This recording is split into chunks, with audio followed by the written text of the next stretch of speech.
human body, exposed to sub-zero temperatures, can lose heat 25 times faster in wet conditions. Hypothermia begins its lethal work in minutes.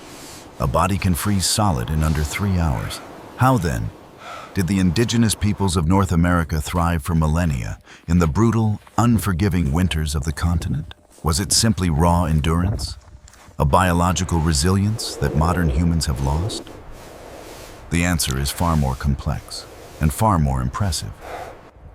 It is not a story of toughness, but of sophisticated, localized engineering. It is a story of physics, thermodynamics, and a profound understanding of the natural world that has been almost entirely forgotten. The enemy was not the cold itself. The enemy was physics. Heat, by its very nature, seeks equilibrium. It relentlessly escapes from a warm body into the cold air through conduction, convection, and radiation. To survive a freezing night was to wage a constant, minute-by-minute war against these forces. In this war, a single mistake, a poorly sealed shelter, a damp piece of clothing, a miscalculation of calories, was not an inconvenience. It was a death sentence. When we imagine this survival, we often conjure a single, monolithic image. But there was no one Native American way to survive the cold. The strategies were as diverse as the landscapes. The challenge of a dry, wind-blasted plains blizzard, where temperatures could drop 50 degrees in an hour, was entirely different from the damp, heavy snow cold of the northeast woodlands. To answer the question of survival, one cannot look for a single technique. One must look at specific, brilliant solutions born from centuries of observation and lethal trial and error. Historians and archaeologists still debate the precise origins of many of these adaptations, but the results are undeniable. The nomadic peoples of the Great Plains, like the Lakota, needed a shelter that could be collapsed in minutes, moved by horse or dog, and yet withstand 80-mile-per-hour winds. The agricultural peoples of the Northeast, the Haudenosaunee, faced different pressures. They needed a permanent fortress to house hundreds, capable of retaining heat for months on end, using minimal fuel. Both solutions solved the same core problem: air control. The primary challenge of any shelter is not just blocking the wind, but managing the air. Inside. Inhaled air is cold. Exhaled air is warm, but dangerously moist. A fire generates heat, but it also consumes oxygen and produces smoke. A perfectly sealed structure would kill its inhabitants as quickly as the cold. A drafty one would simply funnel the heat outside. The genius of these ancient architectures was in their ability to channel the air, to create deliberate, controlled convection currents. They turned the laws of physics from an enemy into an engine. Before modern insulation, before central heating, these designs achieved a level of thermal efficiency that is staggering. To understand how they survived, we must first look to the Great Plains, at a structure that is globally recognized, but almost universally misunderstood. An icon of the American West that was, in reality, a thermodynamic marvel. The iconic Lakota teepee, or teepee, is often misunderstood as a simple, primitive tent. In reality, it was a portable, precisely engineered survival machine, a masterpiece of thermodynamics perfectly adapted to the harsh, windswept Great Plains. Its genius was not in insulation, but in air control. The structure's power began with its foundation. The Lakota traditionally favored a 3-pole foundation, creating a strong tripod. Around 15 more poles, often slender, strong lodgepole pines, were layered onto this base, creating the distinct conical shape. This cone was not a perfect symmetrical cone. It was deliberately tilted, with a steeper back and a more gradual slope at the front, where the entrance was. This aerodynamic design, braced by the poles, could withstand the relentless gales of the plains, a feat a modern dome tent could never replicate. The entrance, typically covered by a hide flap, almost always faced east, welcoming the morning sun and turning its back to the prevailing westerly winds. But the teepee's true brilliance was invisible. It was hidden in its dual-wall construction. Inside the main cover of stitched bison hides, the inhabitants hung a second, partial wall, an inner lining, or ozon. This lining was not sewn to the outer wall. It hung from the poles, starting several feet off the ground and stopping well below the smoke hole at the apex. This created a critical air gap, turning the entire structure into a highly efficient convection engine. Here is the physics of how it worked. The central fire, small and controlled, was the engine. As it burned, it radiated heat, warming the inhabitants. But it also consumed oxygen, and the hot, smoky air rose. This rising air had to be replaced. Cold, dense air from the outside would seep under the edge of the outer cover. But it could not hit the people inside. It was immediately stopped by the inner lining. Forced into the gap between the two walls, this cold air was channeled upwards. As it rose, it was warmed by the radiant heat of the fire passing through the inner lining. By the time this fresh, oxygen-rich air spilled over the top of the lining into the living space, it was no longer a freezing draft. It was pre-warmed, fresh air. This system created a continuous, circular flow. Cold air in, fresh, warm air for breathing, and smoke and stale air drawn perfectly up and out the top. Even the top was an active piece of technology. The smoke hole was flanked by two large flaps, or ears, each controlled by an external pole. These were not decorations. They were a sophisticated ventilation system. By angling the flaps relative to the wind, the inhabitants could use the Venturi effect. The wind rushing over the angled flaps created a low-pressure zone, which actively sucked the smoke out of the teepee, preventing the wind from blowing it back down. Historians and cultural anthropologists still discuss the regional variations, particularly the foundational structure. While many Lakota and other Siouan groups favored the stable three-pole foundation, other nations like the Crow and Blackfeet often preferred a four-pole base. This seemingly minor difference dictated the entire geometry and wrapping of the shelter. But the core principle remained. The teepee was not a passive barrier against the cold. It was an active, breathing system for processing the elements, allowing its occupants to remain warm, dry, and smoke-free in the most brutal winter storms. In the dense, snow-heavy forests of the northeast woodlands, the challenge was not mobility, but permanence. Here, the Haudenosaunee, or Iroquois Confederacy, engineered a solution based on entirely different principles: communal living and thermal mass. Their answer to the freezing nights was the ganonsa, or Longhouse, a structure that was less a tent and more a permanent living vessel. These were not small huts. The Haudenosaunee Longhouse was a marvel of architecture. A massive post and beam structure, often stretching over 200 feet in length, longer than a modern NHL hockey rink. It was framed with sturdy timber poles, bent and lashed together to create a long, arched roof, a shape ideal for shedding heavy snow. The entire structure was sheathed in overlapping, foot-wide shingles of elm bark. This bark, harvested in the spring when sap was running, was flattened, dried, and sewn to the frame. When layered, it functioned like medieval armor, repelling wind, rain, and snow, while trapping air in its fibrous layers. But the true genius of the Longhouse was its solution to the heat loss equation. Instead of a single family battling the cold, the Longhouse pooled the resources of an entire clan, sometimes as many as 20 families. Inside, a long central corridor ran the length of the building. Along this aisle, a series of shared fires burned, each hearth serving two families living in compartments on opposite sides. The physics here were fundamentally different from the teepee. The teepee managed airflow.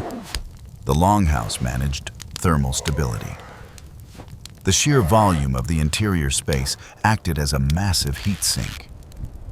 The continuous, low-burning fires, the body heat of 60 to 100 people, and the insulated bark walls all contributed to a stable interior climate. While the outside temperature might plunge to -20 degrees, the inside remained above freezing, a task that would be impossible for a single family in a small, uninsulated shelter. The Longhouse didn't just block the cold. It created and held its own microclimate. Ventilation was a shared responsibility. A series of holes were cut along the apex of the roof, one above each hearth. In fair weather, these were left open to draw smoke out. But in a blizzard, sliding panels of bark could be used to cover them, leaving only a small gap. The interior was undoubtedly smoky, a fact confirmed by archaeological analysis of Longhouse remains. But this was a trade-off. The smoke, trapped in the high-arched ceiling, created a secondary layer of warm air, a thermal blanket, that further insulated the living space below. Historians and archaeologists still debate the precise details of the interior. Were the family compartments fully walled, or were they open-ended cubicles? The evidence suggests the latter, which would have been crucial for allowing the heat from the central fires to radiate and circulate into every living space. The Longhouse was, in effect, a human ark.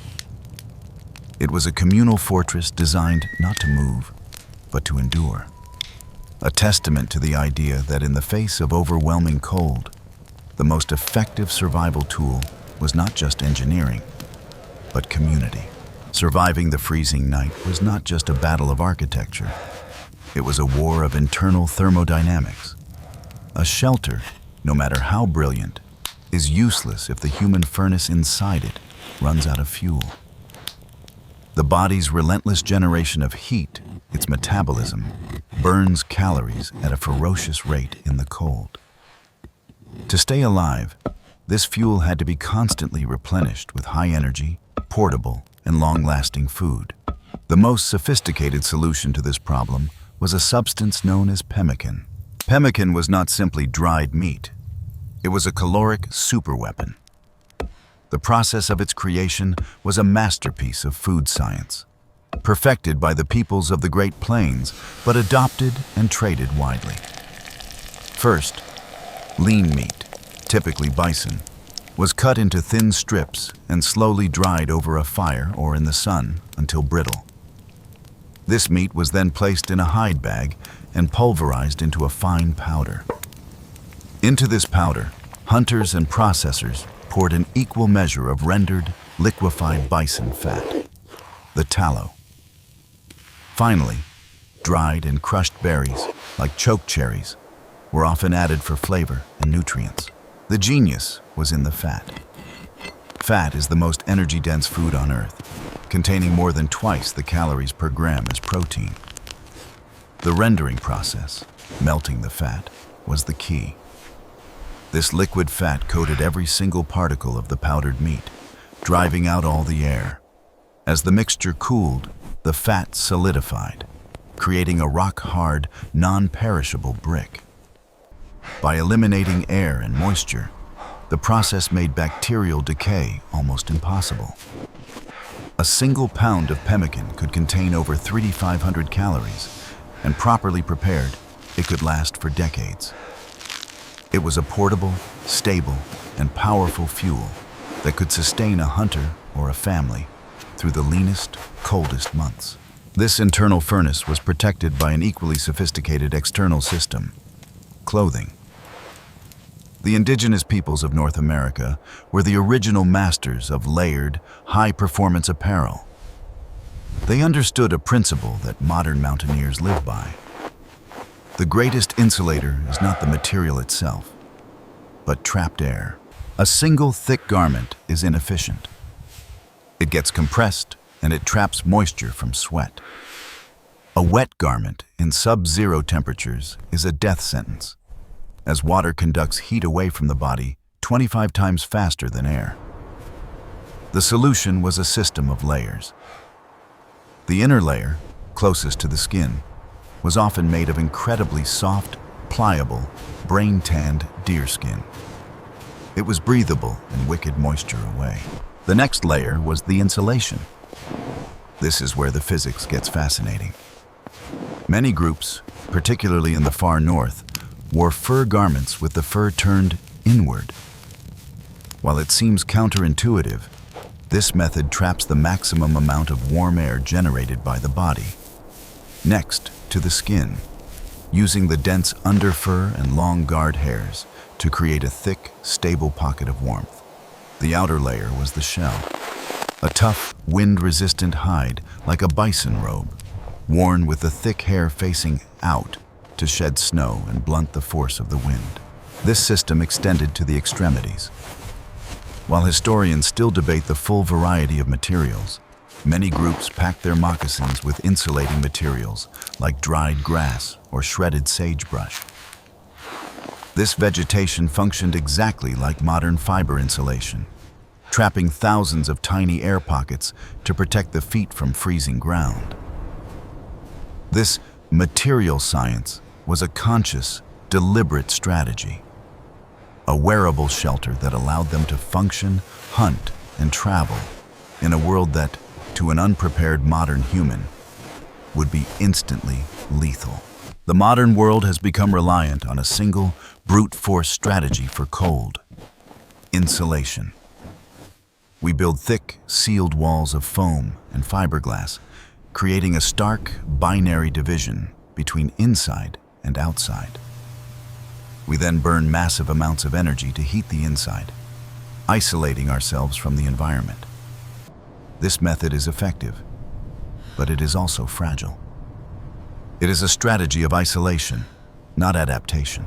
The strategies of the Lakota and Haudenosaunee reveal a profoundly different and perhaps more resilient philosophy. They did not, and could not, rely on a single, passive barrier. Their survival depended on a dynamic engagement with the laws of physics. The Lakota teepee was not an insulated box. It was a breathing, responsive system. It channeled the cold, using the properties of convection to draw in fresh air, preheat it, and exhaust smoke. It was a solution as mobile and flexible as the people who used it. The Haudenosaunee Longhouse was not a private, sealed shelter. It was a communal fortress that pooled the two most precious resources: heat and people. It used the principle of thermal mass to create a stable microclimate, a human-made ark that could ride out the winter. It was a solution built on the power of community. The clothing and the fuel, the layered, breathable hides, and the caloric density of pemmican followed the same philosophy. They were not about simply blocking the cold. They were about managing the internal environment. The layers managed moisture and trapped air, while the pemmican managed the body's internal furnace. In every case, the solution was specific, intelligent, and multi-layered. This is the forgotten blueprint. We, in our modern, heated homes, are often more vulnerable than our ancestors. A simple power failure during a winter storm can, in a matter of hours, turn our advanced shelters into deadly, frigid traps. We have forgotten how to manage airflow. We have forgotten the insulating power of community. We have forgotten that survival is not about building a high-tech wall, but about possessing a deep understanding of the world around us. Survival in the freezing cold was never about a single tool or raw, animalistic endurance. It was a sophisticated, holistic system of engineering, biology, and social strategy. The Lakota teepee's mastery of airflow, the Haudenosaunee Longhouse's use of communal thermal mass, and the precise food science of pemmican all prove the same fundamental point. These cultures did not just survive, in their environment. They survived with it. They adapted to the cold, using its own physical laws against it, rather than simply declaring war on it. In a world of increasing uncertainty, where our centralized systems reveal their fragility, this ancient wisdom, this blueprint for resilience, efficiency, and community, may be the most critical survival tool we have lost.